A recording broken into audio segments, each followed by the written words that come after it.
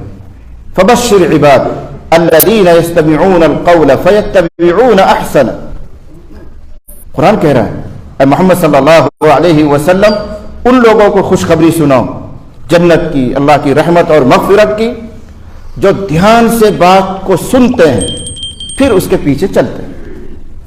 جو بات کو دھیان سے، یستمعون یسمعون نہیں، جو دھیان سے کان لگا کر بات سنتے ہیں، دل پر اتارتے ہیں، پھر اس کے پیچھے چلتے ہیں، ان کے لیے بشارت سنو. حضرت نبی کریم صلی اللہ علیہ وسلم کو دنیا میں اسی مقصد کے لیے بھیجا گیا. صرف ہدایت نہیں، صرف ہدایت تو قرآن سے بھی ہو جاتی. اللہ تعالیٰ قرآن کریم ہدایت نامہ اس کو اتارتے اور جبرائیل کے ذریعے اعلان کرواتے، اے لوگوں سنو کہ خانہ کعبہ کی چھت پر کتاب ہدایت رکھی ہوئی ہے، جس کو ہدایت لینی ہو، جس کو معلوم کرنا ہو کہ جنت کا راستہ کیسے طے ہوتا ہے، جاؤ کتاب پڑھو. یہ کام تو جب بھی ہو جاتا. حضرت محمد صلی اللہ علیہ وسلم کو جو دنیا میں مبعوث کیا گیا ہے، یہاں بھیجا گیا ہے، اس کا مقصد یہ تھا کہ کتاب ہدایت میں جو کچھ ہے اس کو نمونے کے طور پر کر کر دکھائیں گے محمد صلی اللہ علیہ وسلم. پھر تم ایسا کرتے رہنا. کتاب ہدایت سے تمہیں حکم ملے گا نماز پڑھو، اس کتاب ہدایت سے تمہیں حکم ملے گا حج کرو، کتاب ہدایت سے تمہیں اخلاق کی تعلیم ملے گی. لیکن اخلاق کیسا ہوتا ہے، نماز کس طرح پڑھی جاتی ہے، یہ نمونہ محمد صلی اللہ علیہ وسلم کی زندگی میں تمہیں ملے گا. لقد کان لکم فی رسول اللہ اسوۃ حسنہ. آئیڈیل، مثال، نمونہ ہے محمد صلی اللہ علیہ وسلم. ورنہ ہدایت تو کتاب میں بھی موجود ہے. سبق ہدایت کہہ لیجیے، ہدایت کے رموز کہہ لیجیے، راستے تو قرآن سے بھی معلوم ہو سکتے ہیں. لیکن ان راستوں پر کیسا چلا جائے گا، ان اعمال کو کس طرح انجام دیا جائے گا، اس کا طور طریق کیا رہے گا، اس کے لیے مثال اور نمونہ ہے حضرت محمد صلی اللہ علیہ وسلم.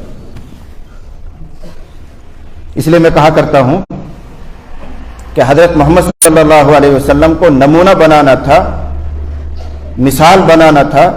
اسی لیے اللہ تعالیٰ نے اپنے نبی سے، اپنے حبیب سے کچھ ایسے کام بھی کروائے. میرے جملوں کو ذرا سن لینا دھیان سے، کبھی کوئی اعتراض ہوا کرے آپ کو. حضرت نبی کریم صلی اللہ علیہ وسلم کو نمونہ بنانا تھا، اس لیے اللہ تعالیٰ نے اپنے حبیب سے کچھ ایسے کام بھی کروائے جو بظاہر نبی کی شان کے خلاف، جو بظاہر کہہ رہا ہوں، جو بظاہر نبی کی شان کے خلاف ہے. ہماری اور آپ کی عقل نہیں مانتی کہ نبی سے ایسا کام، لیکن ہوا نہیں، کروایا گیا. کیوں؟ تاکہ رہتی دنیا تک کے لیے، قیامت تک کے لیے انسانوں کو ایک نمونہ مل جائے، ایک مثال مل جائے. ایک دو واقعات میں سناؤں تاکہ یہ بات سمجھ میں آئے. احادیث کے ذخیرے میں یہ واقعہ آپ کو ملے گا اور صحیح روایات میں ملے گا کہ حضرت نبی کریم صلی اللہ علیہ وسلم نے 4 رکعت والی نماز پڑھائی. حضرت ابو ہریرہ رضی اللہ عنہ سے روایت لے رہے ہیں ابن سیرین. ابن سیرین کہتے ہیں کہ میرے استاد نے تو نماز کو متعین فرمایا تھا کہ ظہر کی نماز تھی یا عصر کی نماز تھی، میں بھول گیا. ولکن نسیت، میں بھول گیا. اب چاہے ظہر ہو یا عصر ہو، بہرحال 4 رکعت والی نماز کا واقعہ ہے کہ نبی کریم صلی اللہ علیہ وسلم نے 4 رکعت والی نماز پڑھائی اور بھول کر 2 پر آپ نے سلام پھیرا. آپ سمجھ رہے ہیں کہ میں نے 4 پوری پڑھائی اور غلطی سے، بھول سے آپ نے 2 پر سلام پھیر دیا اور نماز پوری فرما کر اپنے حجرے میں تشریف لے گئے. مسجد سے لگے ہوئے حجرے تھے، اس میں آپ تشریف لے گئے. آپ کے چہرے سے کچھ ایسا لگ رہا تھا کہ آپ فکر مند ہیں، آپ کے چہرے پر غصے کے آثار تھے. خاموشی سے حجرے میں چلے گئے. کسی کو ہمت نہیں ہوئی کہ جلدی سے بات کر لیں کہ کیا ہوا، 2 ہی رکعت کیوں پڑھائی گئی ہیں؟ کیا اللہ تعالیٰ کی طرف سے 4 کے بجائے 2 کا حکم ہو گیا ہے؟ یہ غلطی ہو رہی ہے. فہاب الناس، حدیث کا لفظ فہاب الناس، لوگوں کو ہیبت ہوئی، ڈر لگا کہ پیغمبر سے کس طرح بات کریں. پیچھے جو بیٹھنے والے جو تاخیر سے آتے تھے وہ تو نکل کے بھی چلے گئے. حجال الناس، اور خوشی مناتے ہوئے جا رہے ہیں کہ اچھا ہوا آج سے تو 2 ہی پڑھنی پڑیں گی. اب ظہر کی اور 4 کی جو بھی نماز رہی ہوگی 4 کے بجائے 2 رکعت پڑھنی پڑا کریں گی، پیغمبر نے 2 پڑھی، جلدی جلدی نکل کے بھی چلے گئے خوشی میں. لیکن جو اکابر صحابہ تھے، بڑے لوگ تھے، وہ بیٹھے ہی رہے اور ایک دوسرے کی طرف اشارہ کر رہے ہیں. کیا ہوا؟ کیا نبی نے کوئی ایسی خبر دی تھی کہ کل سے ظہر یا عصر 2 پڑھی جائیں گی؟ تو سب نے اشاروں کا، کوئی ایسی خبر نہیں دی. کیا اللہ کی طرف سے کمی کر دی گئی؟ لا علمی ظاہر کر رہے ہیں، پتہ نہیں. جب آپس میں یہ چیمے گوئیاں کر چکے ہیں، پریشانی کا حل نہیں ملا، تو ایک صحابی نے ہمت کی، جن کو ذوالیدین کہا جاتا ہے، خرباق ان کا نام بیان کیا گیا. وہ کھڑے ہو اور ہمت کر کے حضرت نبی کریم صلی اللہ علیہ وسلم کے حجرے میں تشریف لے گئے اور جا کر عرض کرنے لگے، اقصرت الصلاۃ ام نسیت یا رسول اللہ. اے اللہ کے نبی صلی اللہ علیہ وسلم، اللہ کی طرف سے نماز کم کر دی گئی ہے یا آپ بھول گئے ہیں؟ اللہ کی طرف سے کم کر دی گئی ہے، 4 کے بجائے 2 کا حکم آیا ہے، یا آپ بھول رہے ہیں؟ آپ نے فرمایا کل ذالک لم یکن، کچھ بھی نہیں ہوا، 4 کا 4 ہی حکم ہے اور میں پوری پڑھا کر آیا ہوں. آپ اپنی یادداشت کے مطابق فرما رہے ہیں کہ اللہ کی طرف سے 4 کا ہی حکم ہے اور میں بھی 4 پڑھا کر آیا ہوں. انہوں نے تھوڑا حوصلہ بلند کیا اور کہنے لگے بعد ذالک قد کان، کچھ تو گڑبڑ ہے. بعد ذالک قد کان، کچھ تو ہوا ہے اللہ کے نبی. یا تو اللہ کی طرف سے حکم ایسا آ گیا ہے کہ 4 کے بجائے 2 پڑھانی ہے آپ کو، یا پھر آپ بھول رہے ہیں. اب آپ نے زیادہ حجت نہیں فرمائی، آپ حجرے سے نکلے اور اکابر صحابہ کی طرف دیکھ کر ارشاد فرمایا، اصدق ذوالیدین، اصدق ذوالیدین، کیا یہ ذوالیدین صحیح کہہ رہا ہے، کچھ ہوا ہے؟ تو صحابہ نے کہا جی کچھ تو صحیح کہہ رہا ہے، صحیح ہوا، کچھ نہ کچھ ہوا ہے. تو آپ خاموشی سے مصلی کی طرف بڑھے، مزید 2 رکعت آپ نے بڑھائی اور اخیر میں آپ نے سجدہ سہو کر کے نماز پوری کی. اب 2 باتیں آپ کو سمجھنی. پہلا سوال تو آپ کے دماغ میں یہ آئے گا، یہ کیسا سجدہ سہو ہے کہ نبی اپنے حجرے میں بھی تشریف لے گئے، واپس بھی آئے، یہ چلت پھرت ہوئی ہے. پھر نبی علیہ الصلوۃ والسلام ان موجود لوگوں سے بات بھی کر رہے ہیں، ذوالیدین سے بھی بات کی ہے، بات کرنے سے بھی نماز ٹوٹ جاتی ہے، چلت پھرت سے بھی نماز ٹوٹ جاتی ہے، قبلے سے سینہ پھر جائے تو نماز ٹوٹ جاتی ہے، اور اس کے بعد آپ نے 2 ہی پڑھائی اور سجدہ سہو کر کے نماز کو پورا کر دیا. یہ کیسا سجدہ سہو؟ تو آسان سا جواب یہ ہے کہ نماز میں یہ جو موجودہ ترتیب ہے یہ بعد کی ہے. شروع میں نماز میں چلنا، بات کرنا، اشارہ کرنا، سلام کرنا، سلام کا جواب دینا سب جائز تھا. یہ آہستہ آہستہ پابندیاں آئی ہیں، آہستہ آہستہ مرتب ہوئی ہے. تو یہ اسی دور کا قصہ ہے کہ نبی نے بات بھی فرما لی اور 2 رکعت پڑھا کر سجدہ سہو کر دی.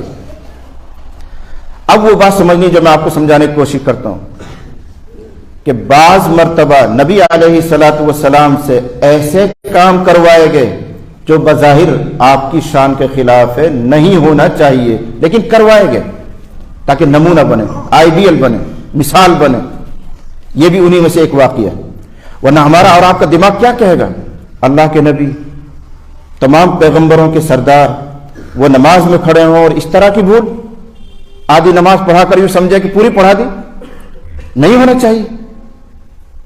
لیکن وہی جواب ہے کہ یہ بھول ہوئی نہیں ہے، بھول کروائی گئی ہے تاکہ قیامت تک کے مسلمانوں کے لیے ایک راستہ نکل آئے. اللہ جانتا ہے کہ جموں کے مسلمان، بھٹنڈی کے مسلمان بھول کریں گے، کبھی 3 پہ سلام پھیریں گے، کبھی 1 پہ سلام پھیریں گے، کبھی 2 پہ سلام پھیریں گے. تو ان کے لیے راستہ نکلے، سجدہ سہو کا طریقہ بنے، اس لیے پیغمبر سے بھی ایک سہو کروایا گیا.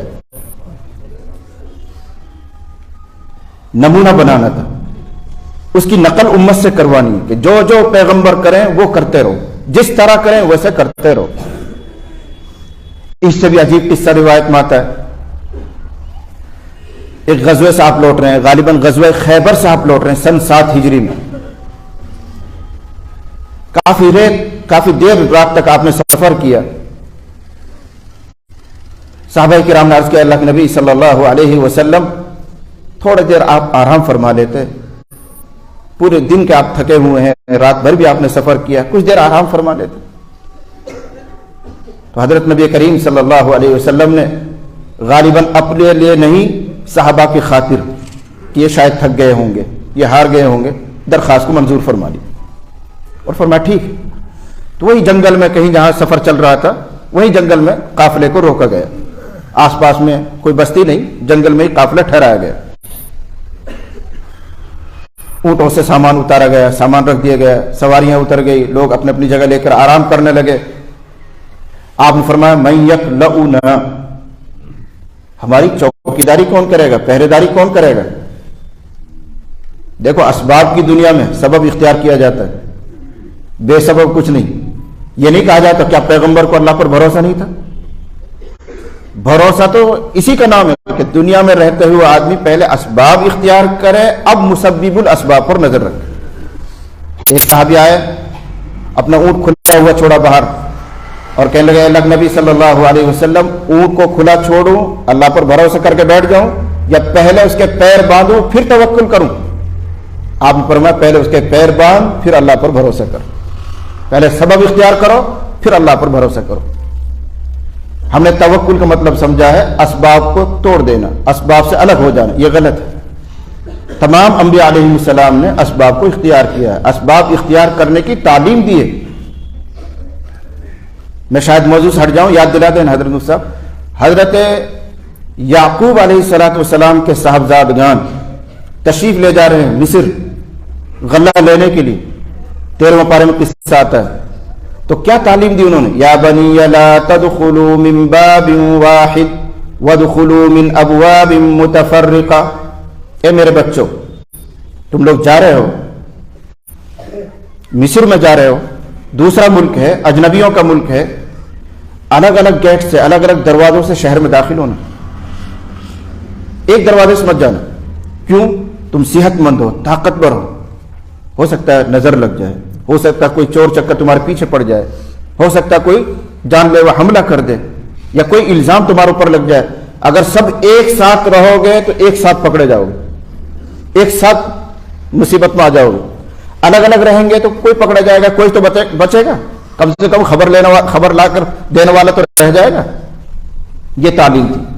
پھر آگے خود ظاہر کیا وما اغنی عنکم من اللہ من شیء، میں تم کو اللہ سے نہیں بچا سکتا، جو اس نے مقدر کیا وہ ہو کر رہے گا، لیکن تدبیر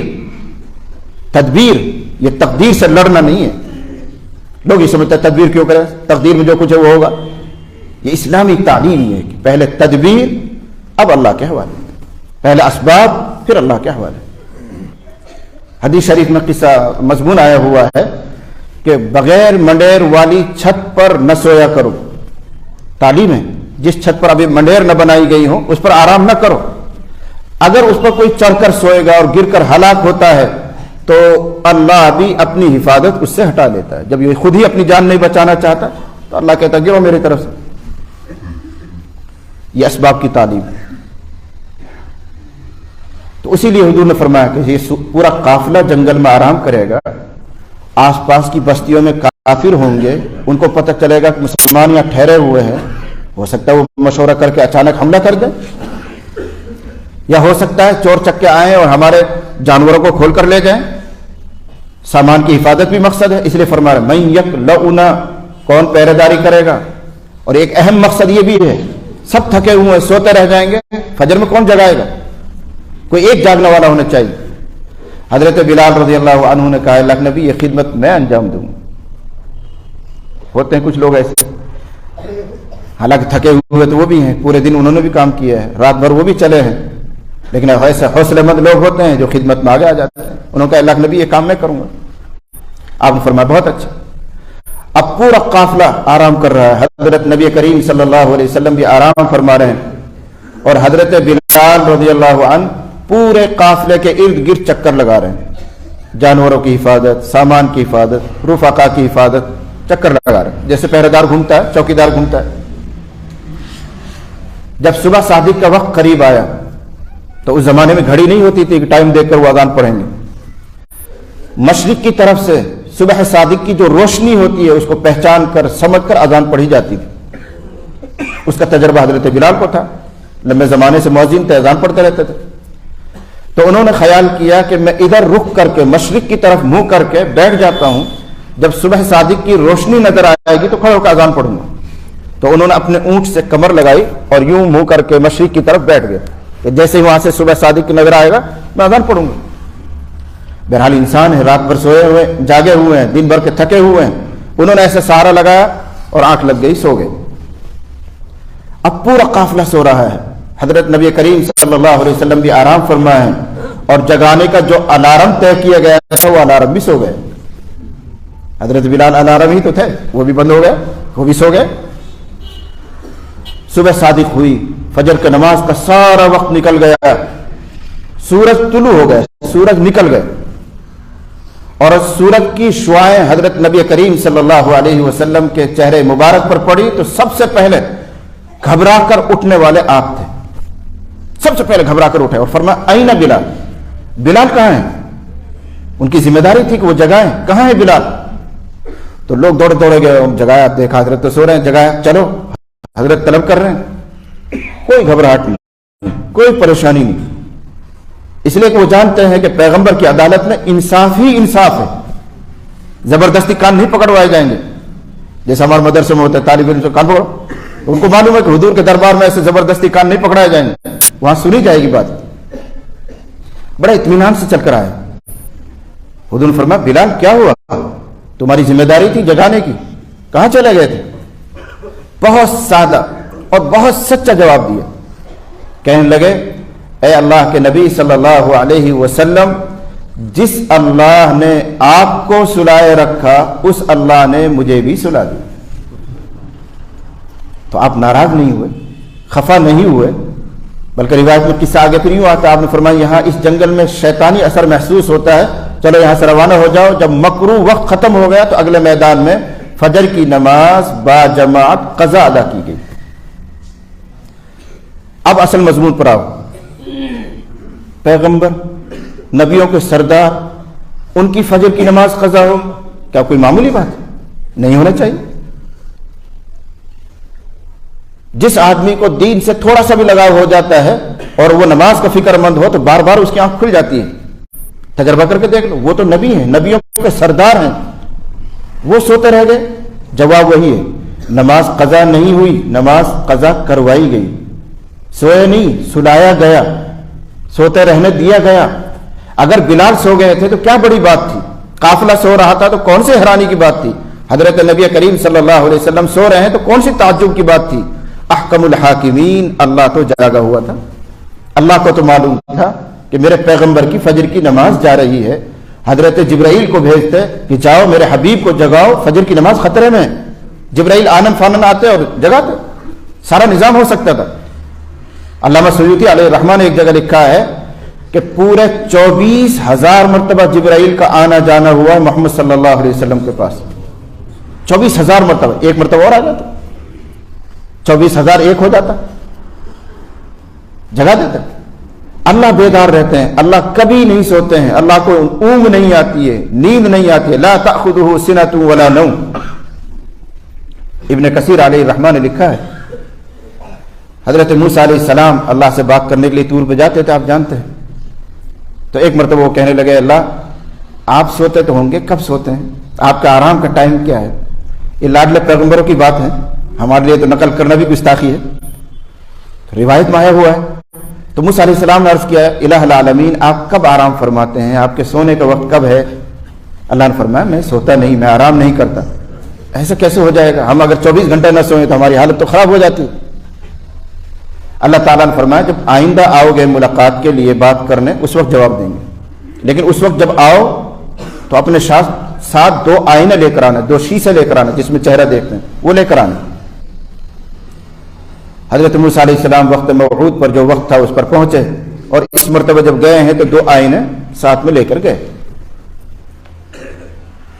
اللہ سے ہم کلامی ہوئی، بات چیت ہوئی، موسیٰ علیہ السلام نے یاد دلا دیا اللہ میرا وہ سوال کا جواب رہ رہا ہے۔ اللہ نے فرمایا شیشے لے کر آئے ہو؟ جی لے کر آئے۔ ان دونوں کو ایسے سامنے رکھو اور ان میں دیکھتے رہو، مسلسل دیکھتے رہو، آنکھ جھپکنی نہیں چاہیے، نیند نہیں آنی چاہیے، یوں کر کے دیکھتے رہو۔ اب حضرت موسیٰ علیہ السلام ان میں مسلسل دیکھ رہے ہیں۔ 2 شیشے میں کب تک دیکھے گا انسان ہوتا ہے، چاہے وہ پیغمبر ہوں، بشری تقاضے ان کو بھی رہتے ہیں، تو گھنٹہ 2 گھنٹہ انہوں نے مسلسل اس میں دیکھا ہوگا۔ تھوڑی دیر بعد نیند کا جھٹکا آیا اور دونوں ہاتھ ایسے ملے، دونوں شیشے چکنا چور ہو گئے، ٹوٹ گئے۔ ان کی نگرانی میں پوری طرح نہیں کر سکے، یہ دیکھ نہیں سکے، جھٹکا آیا اور ٹوٹ گئے۔ اللہ نے فرمایا اے موسیٰ اگر میں سو جاؤں تو آسمان اور زمین بھی اسی طرح ٹکرا کر چور ہو جائیں، یہ میری حفاظت میں ہے، ان کو میں سنبھالے ہوا ہوں، اگر میں بھی غافل ہو جاؤں، میں سو جاؤں، یہ ٹکرائیں گے، ٹوٹیں گے۔ تو اللہ بیدار ہے، تو اللہ کو معلوم تھا میرے حبیب کی نماز جا رہی ہے، لیکن جواب وہی ہے کہ ایک مرتبہ قضا نماز کروانی تھی تاکہ امت کے لیے ایک نمونہ آ جائے۔ لوگوں سے بھی نمازیں چھوٹیں گی، سفر میں، حضر میں، نیند میں، کیسے کیسے حالات میں ان کی نمازیں رہ جائیں گی، تو نبی صلی اللہ علیہ وسلم سے ایک مرتبہ ایسا کروا کر نمونہ دیا گیا کہ کبھی زندگی میں اگر ایسا حادثہ پیش آ جائے تو زیادہ مت گھبرانا، تمہارے پیغمبر کی بھی نماز ہم نے قضا کروائی تھی اور اب ادا کا یہ طریقہ ہے، نمونہ دے دیا گیا۔ اس لیے میں کہہ رہا ہوں کہ حضرت محمد صلی اللہ علیہ وسلم کو دنیا میں بھیجنے کا مقصد نمونہ، مثال۔ قرآن تو کتاب ہدایت ہے، ساری ہدایات اس میں لکھی ہوئی ہیں، جنت کے سارے راستے اس میں بتائے گئے ہیں، کیا چیزیں اللہ کو پسند ہیں، کیا چیز اللہ کو ناپسند ہیں، کامیاب لوگ کون ہیں، ناکام کون ہیں، یہ سب فہرست میں موجود ہے، لیکن مثال اور نمونہ محمد صلی اللہ علیہ وسلم کو بنا کر بھیجا گیا۔ اس لیے اتباع کا حکم آ رہا ہے، قل ان کنتم تحبون اللہ فاتبعونی۔ اپنے طور پر راستہ طے نہیں کر پاؤ گے، ضرور بہک جاؤ گے، اسی راہ سے چلو، اسی طریق سے چلو، وہی شکل اختیار کرو جو محمد صلی اللہ علیہ وسلم نے اختیار کی۔ ترمذی میں ایک قصہ آتا ہے، وہ بھی مجھے ہر مرتبہ حیرانی میں ڈالتا ہے، جب بھی دوران درس و سبق آ جاتا ہے تو بہت حیران ہوتا ہوں۔ حدیث شریف میں قصہ حضرت جابر رضی اللہ عنہ سے مروی ہے کہ نبی علیہ الصلوۃ والسلام اپنے گھر سے نکلے، روزہ نہیں نکلتے تھے مسجد کے لیے آنے کے لیے یا کہیں اور سے آپ نکلے، رأى رسول اللہ صلی اللہ علیہ وسلم امرأة فأعجبته۔ اہل علم سمجھ گئے، مجھے ترجمہ کرتے ہوئے تھوڑا سا حجاب ہوتا ہے۔ نبی صلی اللہ علیہ وسلم گھر سے نکلے، آپ کی نظر ایک عورت پر پڑی، اور کسی عورت کو دیکھنے سے جو کیفیت مرد پر طاری ہوتی ہے وہ حال پیغمبر پر بھی آیا۔ فوراً آپ لوٹے، اپنے گھر میں تشریف لے گئے اور حضرت زینب رضی اللہ عنہا سے آپ نے ملاقات فرمائی، غسل فرما کر واپس آئے اور صحابہ کو اکٹھا کر کے اب یہ خطاب دیا، ایک تقریر فرمائی، فرمایا ان المرأة اذا اقبلت فی صورت الشیطان۔ عورت جب اپنے گھر سے نکلتی ہے تو وہ شیطانی شکل کے ساتھ باہر آتی ہے، یعنی شیطان کا مضبوط پھندا، مضبوط رسی ہے کسی مرد کو فتنے میں ڈالنے کے لیے۔ جب سے وہ عورت نکلتی ہے تو شیطان کی صورت میں باہر آتی ہے۔ بعض جگہ روایت میں یوں ہے اذا خرجت استشرفها الشیطان، جب عورت گھر سے باہر نکلتی ہے تو شیطان چھجا بنا کر اس کو یوں دیکھتا ہے، جیسے ہم کسی دور چیز کو یوں کر کے دیکھتے ہیں گہری نظر سے، ایسے شیطان بھی اس کو تاک کر دیکھتا ہے کہ کس کی نگاہوں میں اس کو اچھا اور حسین بنا کر دکھاؤں اور کس کا ایمان اس کے ذریعے لوٹ لوں۔ اب سوال یہ ہے کہ پیغمبر صلی اللہ علیہ وسلم اور ان پر یہ حال، اس سے پہلے بھی کسی عورتوں پر نظر پڑی ہوں گی، اس کے بعد بھی پڑی ہوں گی، لیکن کبھی ایسا حال نہیں، آج ایسا کیوں؟ جواب وہی ہے کہ پیغمبران خدا اپنی امتوں کے سامنے جو دین پیش کرتے ہیں وہ محض فکری نہیں ہوتا، محض فکری نہیں ہوتا کہ سوچ سمجھ کے قانون بناتے رہیں اور امت کو لاگو کرتے رہیں، نہیں، سارا دین اور ساری شریعت، سارا قانون ذوقی ہوتا ہے، تجربات سے گزر کر ہوتا ہے، ذوقی۔ اللہ تعالیٰ نے اپنے پیغمبر کو بھی اس مرتبہ اس حال کا تجربہ کروایا تاکہ مسئلے کی اہمیت اور نزاکت پیغمبر سمجھ جائے اور امت کو اس سلسلے کی اہمیت سمجھائے اور ہدایات دیں۔ چنانچہ آپ نے ہدایات دی، لعن اللہ الناظر والمنظور الیہ، یہ ہدایات آئی اب کہ اللہ کی لعنت ہو بد نظری کرنے والے پر اور جس کی طرف بد نظری کی جائے اس پر بھی، صرف ناظری نہیں، منظور الیہ کو بھی لعنت بھیجی گئی کہ اس نے اپنا آپ کو ایسا کیوں بنایا کہ اس کو دیکھا جائے، وہ بے پردہ کیوں رہی، کیوں اس نے اس کا خیال نہیں کیا کہ غیر مرد مجھ کو نہ دیکھ سکے، اس پہ بھی لعنت۔ ہماری مائیں اور بہنیں بیٹھی ہوں گی، وہ سماعت فرمائیں اور اس کو پلے باندھیں کہ قرآن حکیم نے اکثر احکام کو مشترک طور پر نازل کیا مرد عورتوں کے لیے اور ایک ہی طرح کا خطاب آیا۔ مثلا نماز کے لیے کہا گیا تھا اقیم الصلاۃ، اب چاہے مرد ہو یا عورت، نماز قائم کرو، زکوٰۃ کے لیے کہا گیا آتوا الزکاۃ، زکوٰۃ ادا کرو، حج کے لیے کہا گیا وَلِلَّهِ عَلَى النَّاسِ حِجُّ الْبَيْتِ مَنِ اسْتَطَاعَ إِلَيْهِ سَبِيلًا۔ ایسا نہیں کہ مردوں کو الگ خطاب کیا جا رہا ہو، عورتوں کو الگ خطاب کیا جا رہا ہو، لیکن جہاں پردے کا، بد نظری کا، ان کا مسئلہ آتا ہے تو قرآن مردوں کو عورتوں کو الگ الگ خطاب کرتا ہے۔ کل للمؤمنین یغضوا من ابصارہم، اگلی آیت میں وکل للمؤمنات یغضضن من ابصارہن، نزاکت سمجھائی گئی، ورنہ تو یہاں بھی کہا جا سکتا تھا اے پیغمبر میرے مؤمن بندوں اور بندیوں سے کہہ دو کہ اپنی نگاہ پست رکھا کرے، ایک مجموعہ آ جاتا، ایک صیغہ آ جاتا، لیکن نہیں، الگ الگ مومنوں سے کہو کہ اپنی نگاہیں جھکائیں، اور مومن عورتوں سے بھی کہیں کہ وہ اپنا پردے کا خیال کریں، بد نظری سے اپنے آپ کو بچائیں، نگاہیں پست رکھیں، لیکن نہیں، عورتوں کو پتہ نہیں کیا شوق ہو گیا ہے اپنے آپ کو ظاہر کرنے کا اور دوسروں کو دکھلانے کا، اپنا بھی دین برباد کرتی ہیں اور دوسروں کا بھی دین لوٹا دیتی ہیں۔ تو جب پیغمبر پر یہ حال طاری ہوا تو آپ نے اس مسئلے کی نزاکت کو سمجھا اور پھر مختلف ہدایات دی۔ ارشاد فرمایا ہرگز کوئی مرد کسی ایسی عورت کے گھر میں نہ جائے جب اس کا شوہر گھر میں موجود نہ ہو۔ شوہر کاروبار پہ گیا ہوا ہے، چلے میں گیا ہوا ہے، درس میں مشغول ہے، مدرسے میں 12 گھنٹے کے بعد گھر میں آئے گا، اس وقفے میں کوئی غیر کسی عورت کے گھر میں ہرگز نہ جائے، اس لیے کہ تیسرا وہاں پر شیطان ہوتا ہے۔ یہ ہدایت دی گئی۔ تو ان واقعات کے ذریعے آپ سمجھنے کی کوشش کریں کہ اللہ تعالیٰ کو یہ منظور تھا کہ محمد صلی اللہ علیہ وسلم نمونہ بنے، اس لیے عجیب و غریب واقعات آپ سے کروائے گئے نمونہ بنانے کے لیے۔ یہی پہلی آیت کا ٹکڑا ہے، اے محمد فرما دیجئے اگر تم اللہ سے محبت کرتے ہو، نہ جانے اپنی محبت کے اظہار کے لیے کیا کیا طریقہ اختیار کرو گے، کیسے کیسے گیت اختیار کرو گے، رسم و رواج میں پڑھو گے، میرے یہاں محبت کا ایک ہی معیار ہے محمد صلی اللہ علیہ وسلم کی اتباع۔ کسی ڈھول ڈھماکے کی، کسی نعت گوئی کی، فلاں کی، کسی چیز کی کوئی ضرورت نہیں ہے، کرو، شوق ہے پورا کرو، لیکن اصل معیار ہے محمد صلی اللہ علیہ وسلم کی اتباع۔ آپ کی نقل، آپ کس طرح بیٹھتے تھے، آپ کس طرح بات کرتے تھے، کس طرح نماز پڑھتے تھے، آپ کے اخلاق کیسے تھے، آپ کے کھانے کا طریقہ کیا تھا، اس کی اتباع کرو۔ لیکن یہاں بھی ہم سے بھول ہو جاتی ہے کہ جو اچھی سنتیں معلوم ہوتی ہیں، میٹھی سنتیں معلوم ہوتی ہیں، جن میں زیادہ مجاہدہ نہیں ہے، جماعت میں جانے کی برکت سے یا عالم کی صحبت میں رہنے کی برکت سے، خانقاہ میں آنے جانے کی برکت سے ان کو یاد کر لیتے ہیں اور عمل بھی شروع کر لیتے ہیں۔ اور جن سنتوں میں مجاہدہ ہے، مشقت برداشت کرنی پڑتی ہے، یا تو ان کو سیکھتے نہیں، اور اگر سیکھتے ہیں تو عمل نہیں کرتے۔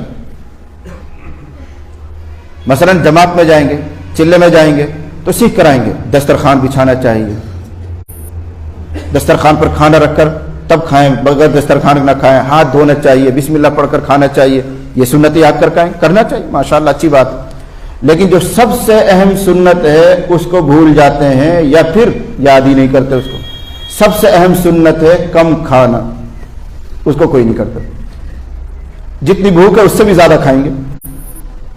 حالانکہ حدیث میں صراحتاً تعلیم آئی ہوئی ہے کہ اپنے پیٹ کے 3 حصے کرو۔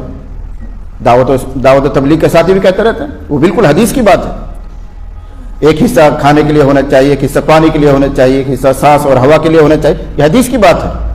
لیکن ہم لوگ تو حلق تک بھر لیں گے کہ سانس بھی کہیں نہ کہیں سے آ ہی جائے گا، پانی بھی چلا جائے گا، راستہ بنا ہی لے گا۔ ایسے ہی اور سنتوں کا حال ہے، یاد رکھنا اچھی طرح، کھانے کی سنت، پینے کی سنت، بیٹھنے کی سنت، سونے کی سنت میں منع نہیں کر رہا ہوں، اہتمام کیجیے اور کرنا چاہیے، لیکن نبی صلی اللہ علیہ وسلم کی اہم سنتیں ہیں غریبوں کے کام آنا، کسی بے سہارا کے لیے سہارا بننا، کسی کی تکلیف کو دیکھ کر بے چین ہو جانا، یہ نبی صلی اللہ علیہ وسلم کی سنت ہے۔ صلہ رحمی کرنا، ایک طرف اخلاق سے پیش آنا، یہ سنتیں ہیں اصل تو، ان کا میں انکار نہیں کرتا، ان کا بھی اہتمام کیجیے، لیکن بڑی سنتیں ہیں، درگزر کرو، صلہ رحمی کے ساتھ اخلاق، یعنی اپنے رشتہ داروں کو جوڑے رکھو۔ اور صلہ رحمی کا مطلب کیا ہوتا ہے کہ سامنے والا، دوسرا والا جو رشتہ دار ہے، فریق ہے، وہ بالکل بے اصولیاں کرتا جا رہا ہے، رشتہ توڑنے پر آیا ہوا ہے، لیکن آپ پھر بھی نبھاتے ہیں، پھر بھی جوڑے رکھتے ہیں، یک طرفہ معاملہ۔ اگر یہ مزاج بنے کہ اگر وہ ٹھیک رہے گا تو ہم بھی ٹھیک رہیں گے، وہ ہمیں بلائے گا تو ہم بھی اس کو بلا لیں گے، وہ درگزر کرے گا تو ہم بھی درگزر کریں گے. یہ اخلاق نہیں ہے. نبی نے ارشاد فرمایا لا تکونوا امعۃ، امع نہ بنو. امع کا مطلب انا مع الناس، جیسے لوگوں کا رویہ میرے ساتھ ایسا میرا بھی اس کے ساتھ، ایسا نہ بنو، بلکہ اپنا آپ کو خوگر بناؤ کہ جو تم سے رشتے کو توڑے تم پھر بھی جوڑ کر رکھو، جو تم کو نہ کھلائے تم پھر بھی اس کو کھلاؤ، جو تمہارے اوپر ظلم کرے تم اس کو پھر بھی درگزر کر دو. یہ نبی کے اخلاق، ان کو بھول جاتے ہیں. یہ اہم سنت ہے. تو بہرحال پہلی چیز ہے نبی صلی اللہ علیہ وسلم کی اتباع، اور دوسری آیت میں پہلا ٹکڑا ہے وَأَطِيعُوا اللَّهَ وَأَطِيعُوا قُلْ أَطِيعُوا اللَّهَ وَالرَّسُولَ اطاعت. تو ان دو چیزوں کا جو ثبوت دے دے گا وہ نبی صلی اللہ علیہ وسلم کی اتباع اور اطاعت میں کامل اتر جائے گا، وہی اللہ سے محبت کرنے والا ہے. ظاہری طور پر اچھا لباس پہن لیا اور اہل علم کی طرح باوقار رہنے لگے، صلحہ کی سی شکل بنا لی، اچھی بات ہے، لیکن کامل معیار یہ ہے کہ جو اتباع اور اطاعت کامل طور پر کرے گا وہ اللہ سے زیادہ محبت کرنے والا ہے. پھر کیا ملے گا جب اللہ سے محبت کریں گے؟ وہی ملے گا جو ہر مومن کی چاہت ہے. قل اطیعوا اللہ والرسول، اس سے پہلی والی آیت میں یحببکم اللہ ویغفر لکم ذنوبکم، یغفر لکم ذنوبکم. جب تم محبت کرو گے تو اللہ بھی تم سے محبت کرے گا، اس کو تو پہلے سے تم سے محبت ہے. اس محبت کے نتیجے میں اللہ تمہیں بخش دے گا، تمہارے گناہوں کو درگزر کر دے گا. ہر مومن کی یہ چاہت ہے کہ روز قیامت ہم مغفور ہو جائیں، معاف ہو جائیں. اللہ نے بتا دیا کہ اگر اپنی مغفرت چاہتے ہو، آخرت میں کامیابی چاہتے ہو، تو میری محبت کا جو ثبوت ہے وہ پیش کر دو. اور محبت کا ثبوت اتباع رسول، اطاعت رسول. میرا خیال سے وقت پورا ہو رہا ہے، انہی گزارشات پر میں بات کو پورا کرتا ہوں. اللہ تعالیٰ مجھے بھی، آپ کو بھی، تمام سننے والوں کو اور پردہ نشین خواتین کو سب کو عمل کی سعادت اور توفیق عطا فرمائے. وآخر دعوانا ان الحمد للہ رب العالمین.